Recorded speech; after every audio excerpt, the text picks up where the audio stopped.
la primera volta quasi que toquem a la Terreta, així, a prop de la nostra família, a prop dels nostres amics i estem supercontents. Sobretot així en Gandia, que tant tot ple familiars i amics, presentar el disc així és una sort, també. Espera que a la gent li agradi.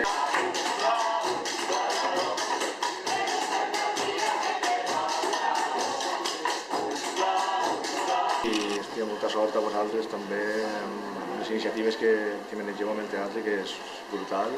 I tant nosaltres que acabem de començar com vosaltres que també esteu arrencant un projecte, si podem unir les dues coses, per tirar endavant un poc del tema de la cultura que està com està.